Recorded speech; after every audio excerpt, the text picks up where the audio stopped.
Hello, everybody. Good evening for people who are on the East Coast and whatever time of day, wherever you are in the world.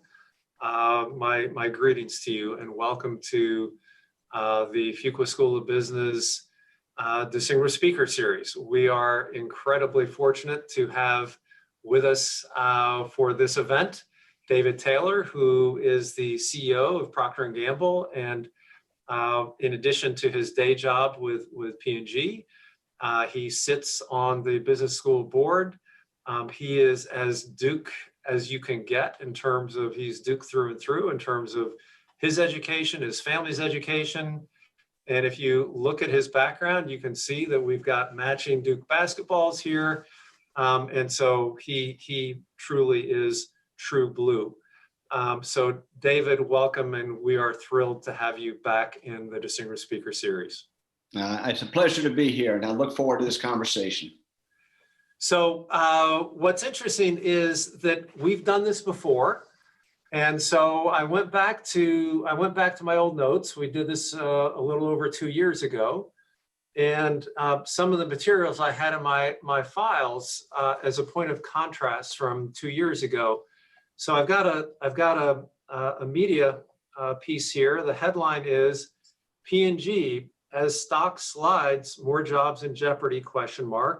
And what about CEO David Taylor's job, ? And the closing line in the article is David Taylor is on the hot seat and he needs to prove his strategy by December. And so we are now approaching 2 years after that December. And so now let me compare that media coverage to something that came out in the Wall Street Journal just last Friday, I believe, which is essentially singing the praises of the company and points out that the value, market value has increased over this 2-year period by 75%. And that in the last 2 years that your stock has risen twice as fast as the S&P 500, while outperforming rivals such as Unilever, Colgate-Palmolive, and Kimberly-Clark. And so what a difference 2 years makes. And of course, one of those years is one of the craziest years of anyone's lifetime, having gone through this pandemic. So my first question for you is, given the amazing performance of the company and under the most difficult of conditions, have you slept yet this calendar year? Yes, I am extraordinarily fortunate to have a wonderful leadership team and literally 99,000 employees that have stepped up to the challenge that the COVID crisis has presented to us and to our communities. And over the last several years, it was interesting when that article was written. I'm just past 5 years in this role. And one of the things that I think is fundamental to this job is you pick a strategy, you get a lead team around you that is diverse, empowered, and ready to lead. And then you need to make the changes that are important, but give it time to change. We're a large company. We're in 10 categories. We serve 5 billion consumers a year. 5 billion consumers will buy a P&G product this year. And what we chose to do was to invest in a strategy that we thought over time would get stronger and stronger versus injecting a lot of money to try to get a spike. And our results started trending up about a year before that article, but the stock price hadn't moved because they were still questioning the sustainability of those results. And then as we hit stronger results 2 years ago, and we've had 9 straight quarters where we've essentially beat what the analysts and what our guidance had been. So we've gotten better and better. The stock price moved and the market cap's up over $100 billion. So it's meaningful to our shareholders. But what's most important is it validates the quality of our people, the strength of the strategy, and to me, the need to focus on mid and long-term solutions, not get swayed by articles or short-term measures. And that's what gives me the most comfort. And the article reinforced the strategy is working. It's consumer-focused. It ensures the customer benefits as we benefit, and it works with all stakeholders. And to me, as long as we stay focused on that and executing every brand, every country, every month, to the best of our ability, we're well positioned. So I want to come back to some of the things that you were able to do to drive that execution, but let's spend a little bit of time talking about the pandemic. For many people, the pandemic did not change their lives in a dramatic fashion until last spring. But as a global company where China is an incredibly important market, this hit you and your company earlier than others around the world. And so my first question about the pandemic is, did the experience in responding in China actually help you as you figured out how you would need to respond as the pandemic took root around the world? The answer is a very clear, resounding yes. I remember vividly in the end of January, talking to the president of our China organization. The group had just gone out, and I think it was the very end of January, first week in February. Chinese New Year had happened, people leave. And he said, David, we're seeing reports in Wuhan of an outbreak of a disease, and they're starting to lock down. And later that week, before people had returned from Chinese New Year, we got notified by the government not to bring your people back.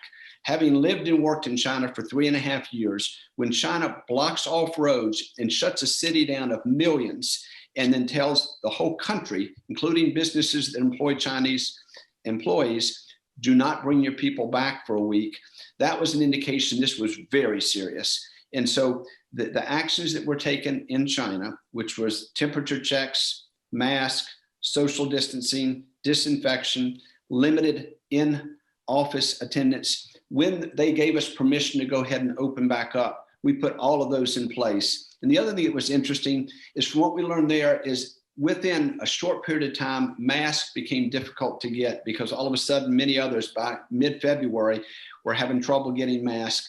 And one of our China employees went out and found equipment that was making masks, and we started to secure equipment. And we now have, 15 or so mask making lines spread around the world. We make several million masks a month so that early in the pandemic, we could ensure all of our employees had the PPE they needed and made anything else that we could produce available to communities. But it was the learning in China that triggered what in hindsight turned out to be exactly the right response.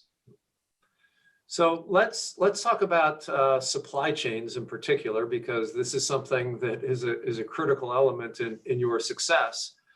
And so I'm curious, there's been a lot of conversation about how the pandemic will forever alter supply chains and in different ways. One dimension is a belief that it's going to alter the way supply chains look geographically. So let's start with that. Do you see that the P&G is going to have to alter its strategy around manufacturing as a consequence of the pandemic? Modestly, not to the major extent many people are talking.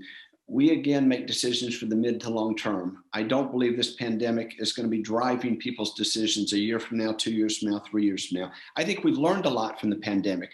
We learned where our supply chains weren't resilient, were too dependent on maybe one supplier, or had too many interdependencies that when there was an issue, it put the outcome at risk. And in those cases, we've looked to make sure that we have business continuity plans that are more robust. In that case, it may be a secondary supplier we're qualifying, or there may be a location where it's more suspect. Some of the developing markets where some of our suppliers are, when the pandemic hit, they shut down public transportation. When that happens in those markets, because people generally don't have cars, you shut down the plants. And so you can't be reliant on places that when there's a disruption, it could stop a plant in the US or Europe. And so for that reason, yes, we will add resilience is the word we've really embraced in our company. It hasn't been exit a country because of a political reason. We believe over time, we're apolitical and try to serve consumers. And so we haven't made mass changes, but we have strengthened it. We will be a stronger company and a more resilient company coming out of this.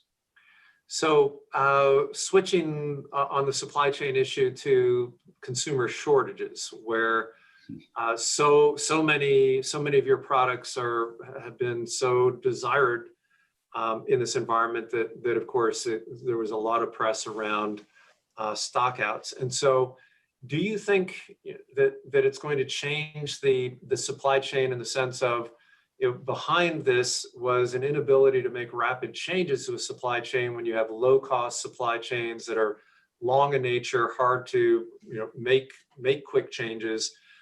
When you have basically a shutdown of an entire distribution network and then shifting all into the consumer network, is that an aberration, or are you going to have to change your supply chain strategy to be more agile in that sense? Yeah, certainly more agile, but again, it's one you have to step back, and if you take a mid to long-term view, the one that probably got the most press is bath tissue and paper towel. Paper towel still short. If you go to some stores in the afternoon or certainly the weekends, and it's a combination of hoarding, consumer pantries have increased dramatically, and vast increase in the number of people at home doing in-home tasks that would be done elsewhere. In total, there's enough to meet everybody's needs in both categories, but there's been a displacement from the away from home usage to at home, and they're different products and they have different performance. Think about the bath tissue you buy and use in your home versus what you get on a hotel, airport, or a restaurant. And most people will not buy what they get in the away from home. So there is a supply. We don't make it, but it's not desired by consumers. The other thing is most supply chains, we are looking at whether we have enough surge capacity, specifically in paper. The equipment that makes Bounty, for instance, the paper machine and converting 1 unit of capacity is several $100 million. You don't set extra units when you may need once every 100 years. It's just not good business, especially when there's enough in total to meet the demand. What we are looking at is what inventory levels should be with us and our customers, and looking at some other actions that we can take with a little bit of flex, but not getting to the point where we structurally cause the consumer to spend more, to have to pay more because our costs are higher for the next many, many years for what is about a 6-month problem. And even there, very few consumers are running out where they don't have anything. It has got more press than actually real impact on the consumer. So at the height of these shortages, were you getting calls? I get calls all the time around the Duke UNC basketball game. Hey, can you get me some tickets? Were you getting calls from people saying, can you give me some access to Charmin, some Bounty paper towels, maybe? Yes, it was a great barter item for a while, and still is for some. And all kinds of the political cartoonists and others had a lot of fun with it. And yes, I did get calls from a number of people saying, can you help? But generally, we let the retail folks handle that part of the supply. And what we have done is we've been running 24/7, every machine that we could since it happened. We are making millions more cases of their product than we did before. And generally, most consumers have it. The issue is most consumers, if they're honest, have a big supply. Many consumers have a big supply. The pantries have more than they had pre-pandemic, because one of the things, and I fully understand it, you do not want to run out of toilet paper or bath tissue. That's a problem. There's many other things. There's a substitute product. Tell me what your substitute product is if it runs out. For that reason, people, because they got scared, stocked up. And that's put some pressure on the system. We're doing everything we can, as are other manufacturers, to make sure enough is available. Yeah, of course, it doesn't help because we're now seeing in the press fears that with the next surge that's happening, that we're going to see outages once again in different products. So, yes. So people are inventorying a bit more than normal, I would say. Yeah, understandable, frankly. And frankly, the retailers are looking to build inventory because they don't want to run out, because it's a trip driver. One of the reasons our categories are very valued by our customers is it's one of the things that'll cause somebody to go to a store. Bath tissue, paper towel, laundry detergent, those are trip drivers. And so they're very important for our customers as well. And we take that seriously. We're going to do everything we can, but generally you'll find something on the shelf. It may not be the quality that you're looking for, the P&G brand, but generally there are alternatives. It just happens to be, in many cases, away from home that's been repositioned to the retail market. That's not preferred by most consumers. Yes, so you're basically assuring us that we'll be okay one way or another. Yes, we will get through this. But to be more serious, in a conversation we had early on in the pandemic, what what you were experiencing is that you have a combination of essential products that have to get to consumers and therefore essential employees. And so how did you cope with this responsibility that you're really profoundly important in ways that people were taking for granted previously? First, it is very clear that health, cleaning, and hygiene, which is the majority of our portfolio, is in demand. In most places, declared it essential. The few that didn't initially, we went back and worked with them and really questioned, is that what your populace wants? And everywhere around the world, it was declared essential. So that was step one. Then we set with all of our employees, we had a number of broad communications, 3 priorities to start for everybody. We said, job one is we have to keep our people safe and our workplaces safe. If we can't do that, we will shut down. And that's absolutely been maintained throughout this pandemic. Number 2, stop virtually everything. Once you keep people safe and can get people there, and we'll do a lot of things which I can describe to help people get there and help take care of their family, we will make, pack, and ship the critical products that are in demand, health, cleaning, and hygiene. And number 3, even if it means slowing down some upstream innovation, we will repurpose our assets to help our communities where we can. And for that, that involved doing a number of things on PPE that we don't make or sell that we could make on our equipment and that we provided for first responders and others. We said for a while, that's what we want to focus on. Stop virtually everything else, meetings, actions on those 3. And we very quickly got all of our plants with mandatory temperature checks. We made the masks where we couldn't buy them. We produced and bought the equipment. We converted perfume making equipment into making sanitizer, and we were shipping 45,000 liters out of our Lima, Ohio fabric care plant. Whatever we did need, we gave back to the state or other people. And then we took some packaging equipment that we had in Gillette that makes the outer pack for razors and said we could put a different mold on there and make face shields. And we made hundreds of thousands of face shields to give back again when face shields were in short supply. So the idea was literally keep people safe, start with our employees, job one, make, pack, ship, and then anything we could repurpose, including if it meant investing millions, which we did, tens of millions, and giving away product and making things at the time where PPE was short, and until PPE became readily available. And then we've tapered down on that. And that has caused everybody, we've taken an employee survey. Pride in the company's gone up through the pandemic because we've told any employee worldwide, if you can't come to work because you've got a comorbidity or something in your home that prevents you, you're fine. We pay people. We want to retain our employees, and we're not going to quibble with, what is the policy on this? We want to first take care of our employees. And that's been maintained throughout this. And the goodwill that's generated has caused a tremendous responsibility or tremendous response by our employees to do amazing things to get our plants up and running. We've had employees volunteer to go stay at hotels near the plant because public transportation was shut down in some developing markets. We rented out floors on hotels so that we could isolate and get the agreement of the local communities. But it's because they're committed to keeping the service to consumers once they could keep their families safe and themselves safe.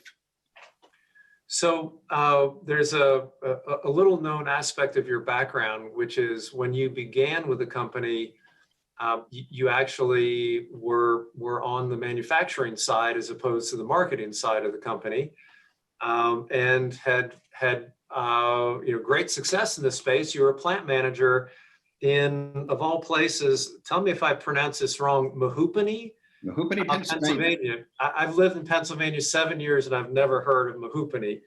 But my question is, given that background in terms of being a plant manager, do you think that puts you in a better position in kind of understanding these essential employees and what they were up against in keeping the company running? I think the answer to that is yes. I think it does a couple of things. I worked 11 years in manufacturing. I started as a shift team manager for the first 2 years, rotating shifts on the floor. When the line broke the third shift, we were all on that line trying to get it up and running, and then became a line leader and a department leader, and eventually became a plant manager of a plant about 1,200 people. Mahoopany is right near Scranton and Wilkes-Barre, between that and the Endless Mountains.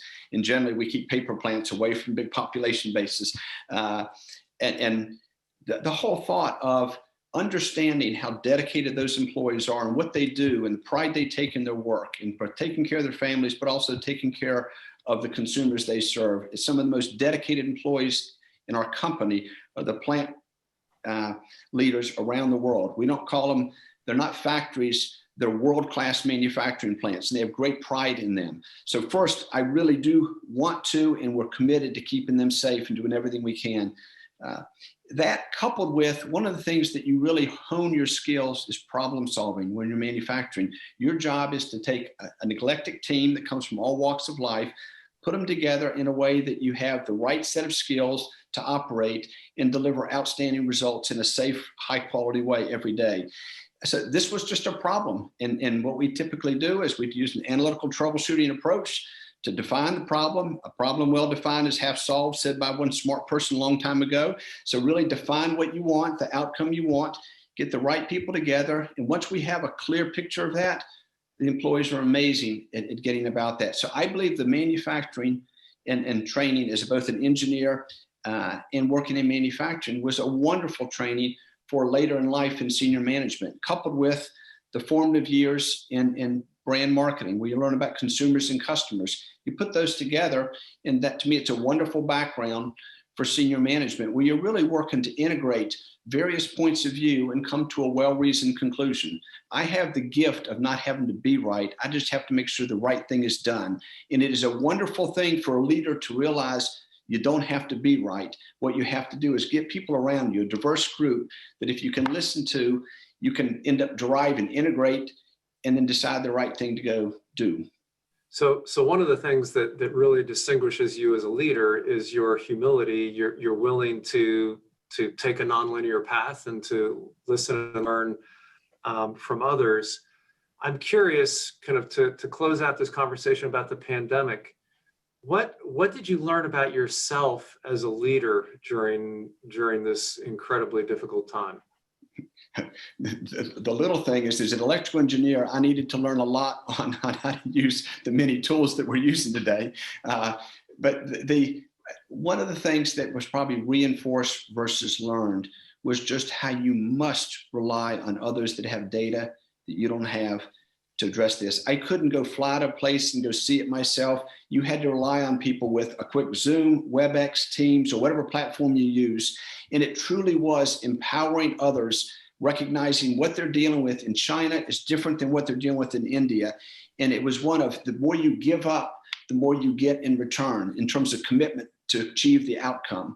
The other thing I learned, it is so critical, and this one got reinforced and learned even more. Break down these complex problems to some simple, ideally 3 to 5 things to go do that you can tell everybody and they can remember. Everybody's safe, make, pack, and ship, take care of your communities. Stop everything else. If we do that really well the next 6 months, on the other side of this, we're going to be in a better place. Our employees will feel good. Our consumers got taken care of, and our communities feel we stood up for them when we were able. And we took a lot of the other stuff and got it out of the way. Complexity is a killer, and clarity is a wonderful, powerful, to me, enabler. And those things, simple truths executed well, make a difference. One of the manufacturing sayings that I love is, to me, and I'll see if I can get it right here. It is, excellence is often delivered by doing common things uncommonly well. And to me, there's nothing magic about the steps that I just outlined, but doing common things uncommonly well with everybody understanding and moving in the same direction. We are a force for change when we do that in a company like Procter & Gamble. So speaking of sayings, you're one of my go-to people in coming up with these incredible sayings. I don't know if they call them Taylorisms or what, but I'm going to give you a couple and then use that as a jumping off point. So one is, none of us is as smart as all of us. Mm-hmm. And then one that I find incredible, which is, are you listening or are you waiting to speak? Mm-hmm. And so both of these really highlight what you've been talking about, which is the idea of, if we bring people together, we can learn from one another, we get the right people, and we can unlock their potential. And do amazing things. Now, I mentioned those things because, coming back to where we started the conversation, that over this past 5 years, you've been on a journey with the company, really, really changing the way you do things. And so I'm going to read you a quote, which is technically not a quote from you, but it's from this article I mentioned in the Wall Street Journal, where it says that P&G's collegial culture had to take a back seat, Mr. Taylor said. And then this is the quote from you: "If you can be all in, great. And if not, choose something else." And so I'm wondering, has part of the secret of your success been a transition from a collegial organization to one which is accountable, or is this person putting words in your mouth where it's actually collegial and accountable? Certainly, it is a collegial and accountable, but to me, there was an important change that had to take place in our company, including myself. We had put harmony over excellence. And the issue with harmony over excellence, when you try to keep everybody happy, the real outcome is usually nobody's happy and your results aren't strong. So we said, we're going to stay very clear on our values, but we're going to take some messy actions if they deliver excellence, as long as they're principled and they're based on our values. And so we had to change the way we make a number of decisions. We realigned the organization chart. There were some moves that needed to take place where people were doing a good job, but not a great job. And they weren't fully owning the choices we made to have one axis of accountability in our company. And that is the operating business unit, the P&L. In our company, for a lot of reasons, we'd gotten to a fair system. The markets have presidents, the businesses have presidents, the functions have president level people. And if you want to make a decision, you need to get alignment because they have different views. And we said, in that cases, the effort, I liken it to the guns were painted inside, the circular firing squad. We were talking amongst ourselves too much at a time the market was demanding faster and faster action. And what we work to do is say, there's many right answers. The wrong answer is ambiguity in this case. So I think clarity is kind. We're going to pick one. We could pick the markets and say, we're going to profit centers the US, profit centers China. We pick the business unit. So it's fabric care, baby care, feminine care, grooming, healthcare, the 10 different business units, and said, we will organize the company around those. Everybody, including me, is in service to these business units, serving consumers and delivering their goals. And all of us play an important role, but all of us don't decide. And what's interesting, what's happened is the markets that quote unquote lost the president of North America that no longer decides some of the things they used to is now more valued than before, because the presidents of every business unit cannot deliver their profit without the support of that individual. But what we got was, when a decision needed to be made, one person very clearly owned that, and it was supported. To promote people at the senior levels, the function officer had to agree, the business had to propose, there were meetings. Said no, get input from those that have relevant information, but the person that's accountable for delivering and truly accountable, they need to make the call and then live with it. And what's happened is they're relying even more on the functions because their job is at risk, and it should be. What I don't want to do is have a president that's only doing okay result in 100 people in a plant being laid off. My job is to make sure there's excellent leaders so that we can both preserve the jobs and deliver for the consumers. This is where being kind to those around you is being really inappropriately brutal to those more distant. And it ought to be exactly the reverse. I ought to be hardest in a very constructive, principled way in terms of expectations on those around me. And the board ought to be hard on me on the expectations of performance. In the day they have somebody that would do better than me, even if I'm doing well, they ought to replace me. They owe it to the stakeholders in this company. And to me, that mindset of excellence over harmony, but in a principled, valued, taking care of your people way, has caused us to come together. We have higher employee engagement scores, higher commitment to each other, and we're working better together because the euphoria of winning knocks away. I lost some decision space, but we're winning, which means we're all winning. And it is a powerful motivator. And that's why if we can get people, put the ego aside and recognize the greatest affirmation you can get is being part of a winning team. And that's got all of us excited, not about we, and recognizing that to do that well, you have to give up this idea that you know everything. The truth is, I'm the furthest from the consumer. I'm the furthest, I'm closer to some of the senior customers, but they don't make the decisions at the CEO. The buyer does. And so the individuals closer are the ones that we ought to be listening to and helping. And then where we can help break a logjam by going to a senior person, great.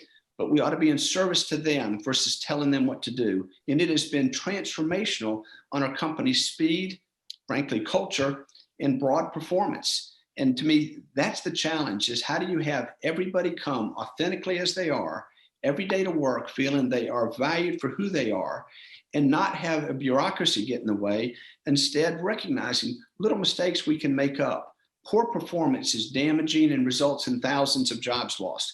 That's the crime.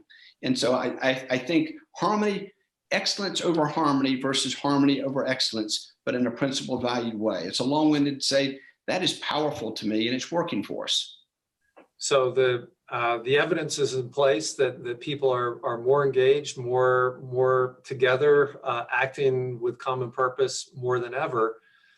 So I'm curious, how have you held on to that in an environment which, wherever you go in the world, has been a very polarized environment? Yes. And closer to home, we've just gone through a very contentious election. And so you have a company that represents all walks of life, all political views, and so on. How have you kept people acting with common purpose in the face of these underlying polarizing events in society? You said the key words, a common purpose. And our common purpose is not politics. Our common purpose is we're here to serve consumers in ways that touch and improve their lives in small but meaningful ways each and every day, now and for generations to come. That encompasses activation of the employee. It encompasses sustainability in what we do. And that, to me, is something we all can agree on. And our job is not to get alignment on the politics inside. We do things to empower people outside the walls to express their views. But inside, we focus on what to me is common, which is this idea of excellence. We want sustained excellence in serving consumers in a way that creates value for all stakeholders. That sentence, 99,000 people can agree on. And to me, we want to keep it that way. And we try to stay out of the US-China political or other issues. No, Chinese consumers, there's 1.35 billion consumers that we can serve and that see our brands as part of their lives. And we can constructively engage. We can offer and do offer our views to both governments when asked, when we have an opportunity. But the same is true in many areas. And where there's places that truly don't allow us to live our values, and there are some, where the business practices start to get into areas that we're uncomfortable, we choose not to do business there.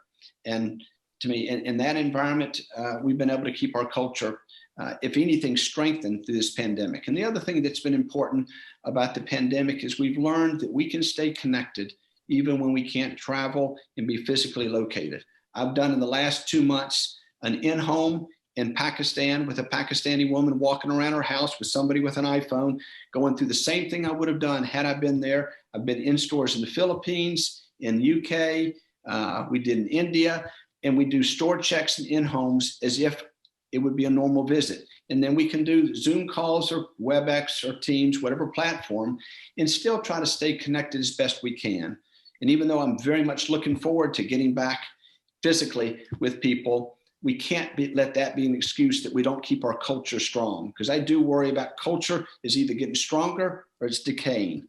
To me, there's a half-life on whatever you have. And if you're not investing in building, you've got a problem. And so we're choosing to invest through the pandemic to try to come out of this stronger. Our motto is to step up and step forward, not to go back. So let me use that as an opportunity to segue into the use of technology platforms, and in particular, let's talk TikTok. First of all, the distance stance Mhm. Have you uploaded a video of yourself doing the distance? No, I wouldn't do that to people. That would be cruel and unusual punishment. Could you do it live right now? No, that would be even worse and more So, embarrassing. But that was an example, and to me, the story on that one is just a powerful example of agility. Governor DeWine, the governor of Ohio, I was on a call with him on Friday, probably at 4 o'clock, and he was lamenting about, I can't get people to wear masks. They don't take it seriously. And this idea of social distancing is not clicking. And he's pushing more on the social distancing. How do you reach? He said, his quote, I watch to use this term because every time I use it, my kids say it makes me old. How do you get young people to honor the social distancing? And I said, we know a little bit about communication. If you'd like, we'll take a cut and see if we can do something for you. He said, that would be wonderful. About 2 hours later, I talked to Mark Pritchard, who's our chief marketing officer. By 9 o'clock that night, he was on the phone with one of our senior agency leaders. By the end of the weekend, they had developed creative. By Monday or Tuesday, they contacted a very popular TikTok star, Charlie D'Amelio. And then by Wednesday, I think we went on air. And within about 8 weeks, probably even 6 weeks, we were up in the hundreds of millions. It's now in the billions of views. And there's stars that have placed theirs. And it always just about maintaining the distance. And it's just an example of literally days that you can make something like this happen. So in fact, what I saw today is it's had 17.6 billion views. I read that on the internet, so it must be true. It's in the billions. It was in the billions when they stopped giving the updates. It's gone. It went viral. You had stars. You had Jack Black doing his thing and other people doing, and it just was one. It was a good message, just separation. You can be, and it's really physically distant but socially connected. But it was done in a TikTok appropriate way with a star that had a huge following. She had millions of followers, but it turned into billions because it went viral. And it was, to me, the creativity of the agency working with an appropriate person. All the credit goes to, frankly, Mark and the agency leader that worked this. They were magical in a matter of days. They put their weekend into this and they came out because it was a time-sensitive message. So this, the purpose behind this was clearly to use the power of the P&G platform to drive positive social change. More broadly, how does something like TikTok play into your overall marketing strategy? Is that something that you can harness in this day and age for a company like P&G? Yeah, virtually all of these platforms that have a lot of eyes are important to P&G. If you're trying to reach 5 billion consumers and you're trying to do it in a more targeted way, you need to understand where consumers are. And if part of your objective, and it is ours, is to reach people when and where they're receptive to the message in a respectful way and without bombarding them with too much frequency, we needed to learn how to have, instead of mass blasting everything, more mass customization. In finding the right platforms, in many cases, they have data and we have data, and we can work together to target in a much different way. And that's true of Facebook. That's true of a variety of social platforms that we can use and do use to communicate. And in some cases, if it is a message like this was done more in our citizenship vein. That one really lent itself to that. Some of them have different rules on what you can do on commercial messages, and we comply with those. But generally, we have a group of people that have gotten extremely adept at what we call performance marketing. How do you use the technology tools and platforms along with what we have developed on a proprietary database? And we have a large database of somewhere around 1 billion device IDs, consumer IDs. And if you take that along with a pretty large first-party database, all permissioned, all handled with the appropriate privacy requirements, and then you take some of our partners' data, you can start to develop some really good targeted efforts. And today we've developed now 350 specific smart audiences. And that allows us to take all this data and say, of these smart audiences, we may want people with pets that have kids under a certain age, because we know they may be very interested in Febreze, may be very interested in some of our cleaning products. Okay, we now have the data to find them directly sorry about that. We have directly, or we have the ability to look people that look like them, that have similar behavior. And so you get much more targeted in that. And that's helped us, to me, avoid what all of us experience, which is the annoying frequency of just blasting time and time and time again. It's wasteful. We've saved hundreds of millions of dollars in media because of this approach. And we're getting the right message much better to an audience that's receptive, and it's reflected in the results. And we've saved literally hundreds of millions that can be repurposed into other useful means, investing in product superiority.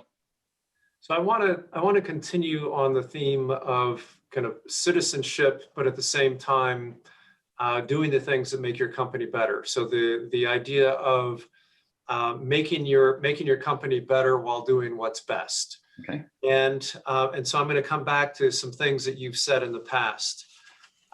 You've been very outspoken, and P&G has been very active in the space of racial equity and justice. And so a number of years ago, you said publicly, privilege is invisible to those who have it. And more recently, you said far too often the burden of seeking equality rests on the shoulders of those most marginalized. And so this is clearly something that you are willing to personally grapple with. And at the same time, as I said, your company has been very active in this space. So tell me, how do you make these judgments around these are social issues, this is citizenship, this is helping deal with issues that in past generations they might have said this is not in the business domain, but now clearly is, in your view, given your actions, something where you have responsibility. So talk us through how you've come to that conclusion that you and P&G have responsibility to address issues of racial equity and justice. It is clear, yes, we have made that choice. I believe it's the right choice. Our company has embraced that. And you're right, many years ago, we would have probably said this is not about brand marketing. That's for someone else. There's many reasons that behind it. I'll just give a few. One, I believe it's called living your values versus just having them inside your walls, because our people live inside our office and outside, and they pay attention to what we do inside and outside. Number two is the expectation of consumers, to me, have changed over time. And part of our job is to listen and understand consumers. Consumers want to know the values of the companies behind the brand. It matters to them. It drives purchase decisions more and more over time. And citizenship, which covers both your view on diversity, inclusion, sustainability, community action, and your ethics and controls that you have, all those things matter. And to me, we've done, good work in the past, but we decided we had to have a voice. The line that I wanted to draw, and we do draw, and our company has drawn, not everybody agrees with it, because I've gotten a lot of letters, especially after a film we did called The Talk. And there's another one I'd like to show, which is called The Look Now. But when we ran The Talk, and I'd shared that one time previously in one of these, it generated a big negative outcry initially, and then got very positive, because many people said, "You're being political." I said, "No, this is values-based. We're not Republican, Democrat, we're not doing anything political. It's about people. This is reflecting what we've heard from consumers in large numbers. And part of what we want to do with these films, and we've done several in this series, first The Talk, then The Look, The Choice. Anybody that saw the Oprah special, Gayle King special, saw several of these during those specials. And what they're trying to do is convey what we've heard, a reality that we've seen in the eyes of those consumers, and prompt dialogue, conversation, because conversation leads to understanding, understanding leads to empathy, and that leads to actions. And to me, many people, self-included, don't fully understand because we haven't walked in the shoes of many that have been marginalized. I am privileged in many ways. I came out of Duke University, and as a white male in the South, from Duke University, people assumed a number of things about me, that if I were Black from another school and dressed differently, would have assumed very different things, with no knowledge of our capability, strictly because of those. And in many cases, your zip code determined a lot about your lot in life. And part of what we want to do in our company, but also convey messages to have all of us just be a little more open-minded to see the human potential that exists out there and then find ways to develop it. So we aired the first one. We learned a lot. We got a lot of feedback. And then we aired a second one. And if we could, it would be helpful if we could just to play the film called The Look. And I want to make a comment about that if I could. Okay, let's run the tape.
This was one of multiple films, but it truly reflected what many Black men will tell you their life is like.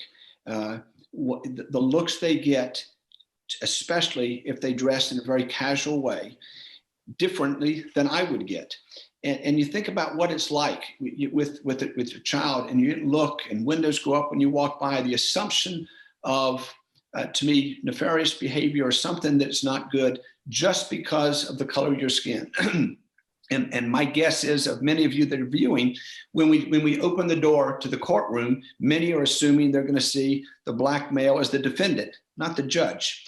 And the reality is, there are biases we all have. I have biases. I grew up in the South. I was part of forced busing back in the 70s. I had some very difficult experiences that were racial in nature. Then I went to Duke and had some very good experiences. Then I went to P&G and had some fabulous experiences on shift with an eclectic group of Black, white, male, female, different degrees, ex-military. And I saw the power of moving past labels and, frankly, physical differences and looking at getting to know people as people. And it embedded a very deep belief in the power of a diverse team. If you can get past the rough start at times, you outperform homogenous teams, but you have to be willing to listen to understand somebody else's story, on somebody else's view, and walk down their ladder of influence and understand the experiences and facts that they accessed. Because if you can truly do that,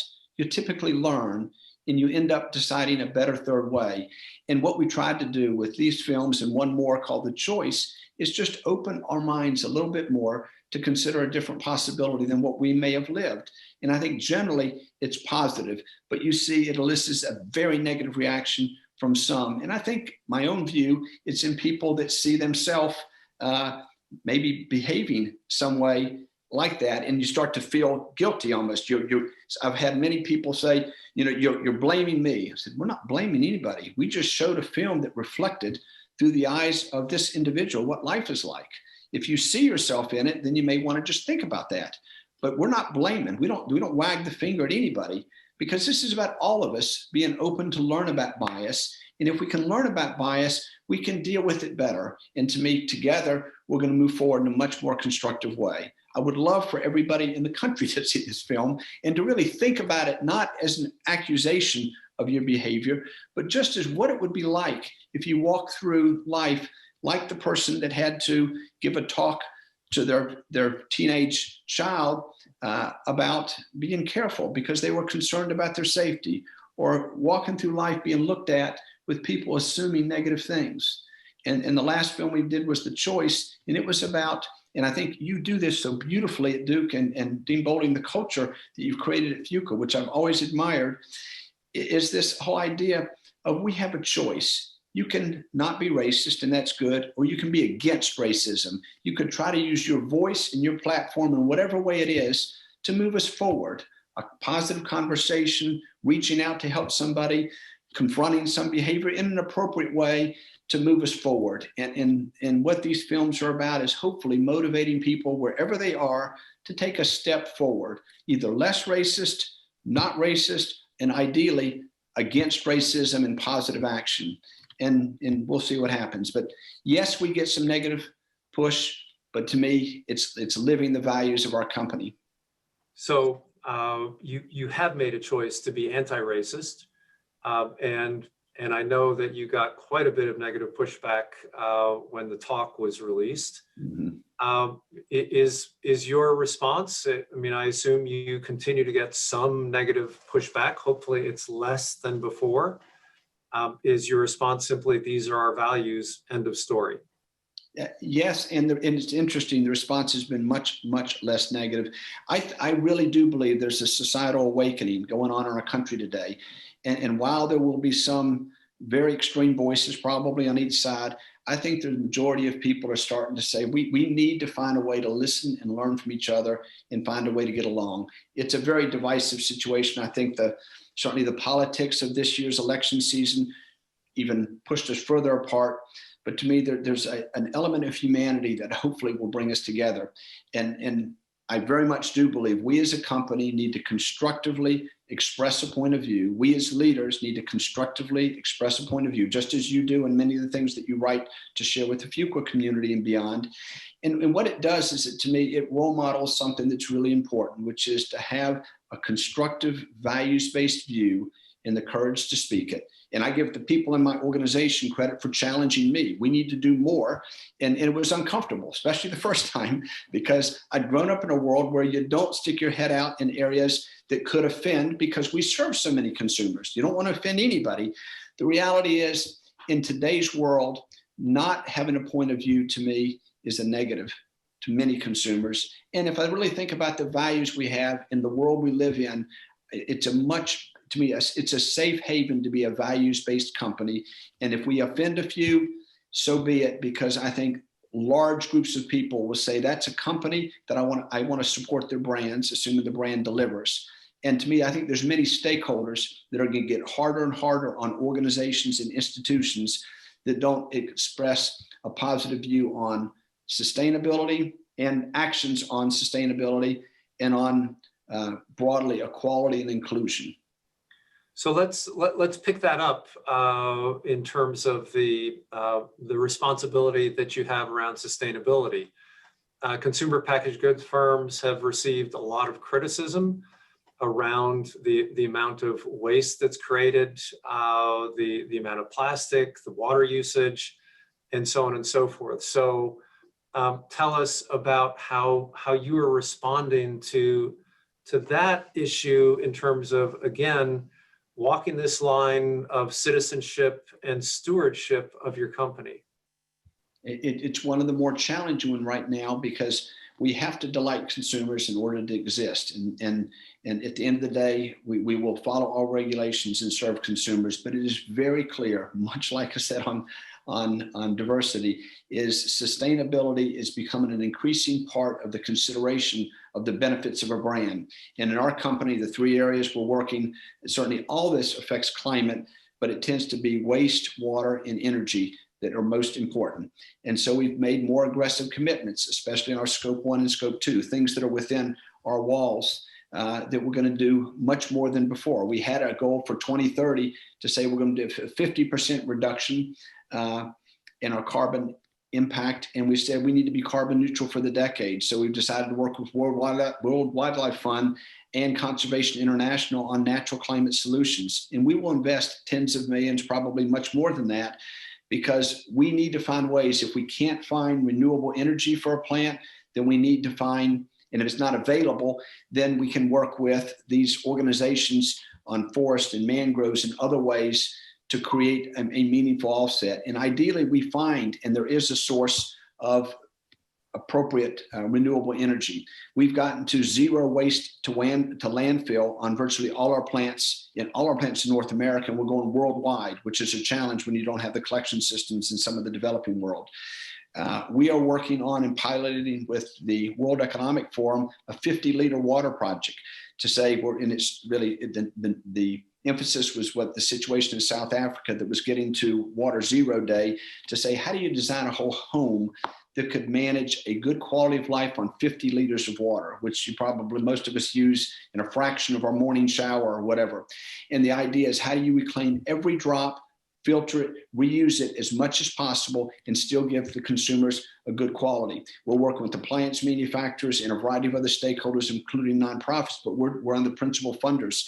And the idea is we can develop chemistry that you can take wash water, filter it, and use it for bathtub water, use it for maybe a washing machine. You can take water anywhere you would normally use it and find the next best use with filtering and other technology to make it fit for use, and literally try to reclaim it as much as possible with circular systems. I'm part of, and actually the chair of, a global coalition of now almost 50 companies working, called the Alliance to End Plastic Waste. It was formed about 18 months ago. I was elected the chair. We've now set up an office in Singapore. We hired an executive from the UN. We've got a staff of 23. The 45 or so companies are putting their own money in to gift out $100 million a year. We're almost up to that now. We're at 80 million a year in grants to develop scalable circular solutions to collect, process, and sell plastic to get it out of the environment, focused on Southeast Asia. We have up and running a pilot in Jembrana, Indonesia, that's going well, that can pilot to many other communities. Because the issue is, in many of these communities, they do not have waste collection systems. The waste collection system is a river.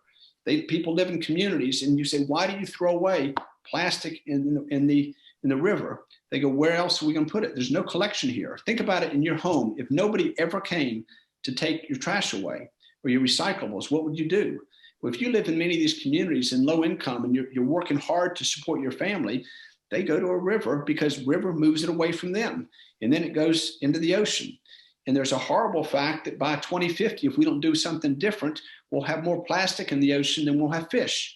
And so the idea of developing solutions where you can employ people, collect it, find processes, mechanical recycling, chemical recycling, secondary recycling, and then generate the demand for the outcome, the output that pays to hire the people. You can get jobs, you can take plastic out of the system, and you can give a second life, because plastic has value, second and third life. And in many cases, it is the most responsible solution to package something. In many cases, it's not, and we ought to work to design out of using as much virgin plastic.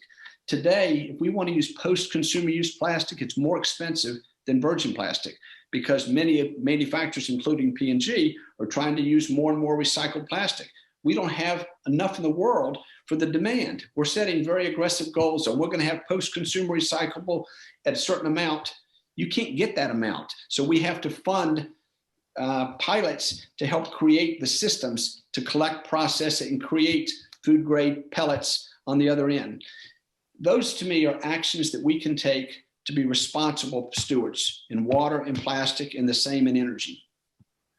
So David, first of all, thank you so much for showing our students as a role model how you can actually make your company better while doing what's best, and using the platform of business as a force for very positive change in the world.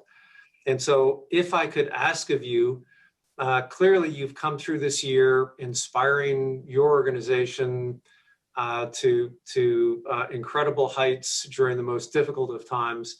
Do you have any words of inspiration and wisdom for our community as they struggle to make their way through to the other side of this pandemic, given that these are challenging times for so many in so many different ways?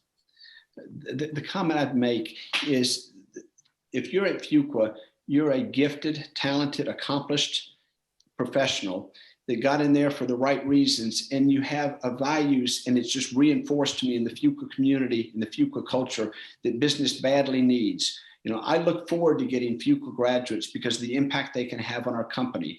They can teach me and many others about many, many aspects that can make us better. Please know how you're valued by the business community and other senior business leaders.